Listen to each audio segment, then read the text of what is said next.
सुप्रभात। अगले दिन हम लोग क्रिया पढ़ रहे थे, तो सकर्मक क्रिया तक हम लोग पढ़े थे। आगे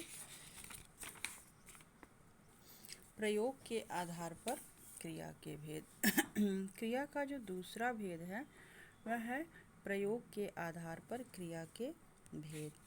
प्रयोग के आधार पर क्रिया के 5 भेद होते हैं। प्रेरणार्थक क्रिया, संयुक्त क्रिया, पूर्वकालिक क्रिया, नामिक क्रिया, कृदंत क्रिया। प्रेरणार्थक क्रिया, सबसे पहले है प्रेरणार्थक क्रिया। अब देखिए, बच्चा दूध पीता है, माँ बच्चे को दूध पिलाती है, माँ बच्चे को दूध पिलवाती है। पहले वाक्य में बच्चा कर्ता स्वयं काम कर रहा है, दूसरे वाक्य में कर्ता माँ है, दूसरे के लिए काम कर रही है, तथा तीसरे वाक्य में कर्ता माँ स्वयं काम नहीं करती अपितु दूसरे अर्थात नौकर से करवाती है। दूसरे व तीसरे वाक्य की क्रियाएं प्रेरणार्थक क्रियाएं हैं। प्रेरणार्थक क्रियाओं के 2 कर्ता होते हैं, एक जो करवाता है और दूसरा जो करता है। यानी कि एक प्रेरक करता है और एक प्रेरित करता है। यानी कि एक तो माँ है और दूसरा नौकर है।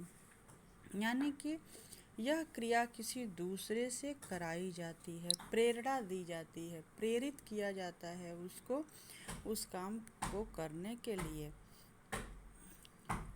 अब देखिए, प्रथम प्रेरणार्थक क्रिया, जब कर्ता स्वयं भी कार्य में सम्मिलित होता हुआ प्रेरणा दे उसे प्रथम प्रेरणार्थक क्रिया कहते हैं। जैसे प्रिया बच्चों को पढ़ाती है।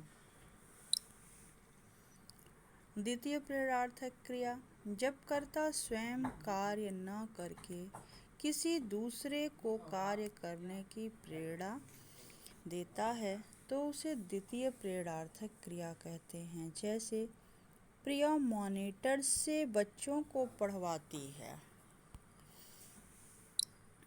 फिर है संयुक्त क्रिया, 2 या 2 से अधिक धातुओं के मेल से बनी क्रियाएं संयुक्त क्रियाएं कहलाती हैं। जैसे मैं खेलना चाहता हूँ,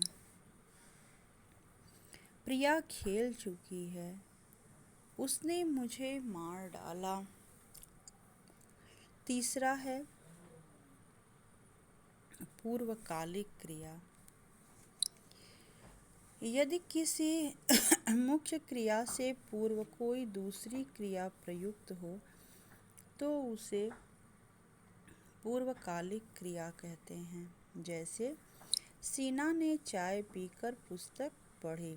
जैसे हम कहते हैं कि हम नहाकर खाएंगे, यानी कि खाने की जो क्रिया है वो मुख्य है, लेकिन उससे पहले पूर्वकालिक, पूर्व मतलब पहले होता है, तो पूर्वकालिक क्रिया है कि नहाकर, यानी कि खाने से पहले जो नहाने की क्रिया हो रही है उसे हम पूर्वकालिक क्रिया कहते हैं।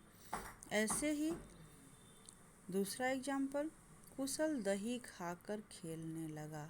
कुशल जो है खेलना उसका मुख्य क्रिया है, लेकिन दही खाकर खेलने लगा। पहले दही खाया तब खेलने लगा, यानी कि दही जो है पूर्वकालिक, दही खाना जो उसका है पूर्वकालिक क्रिया है और मुख्य क्रिया है खेलना।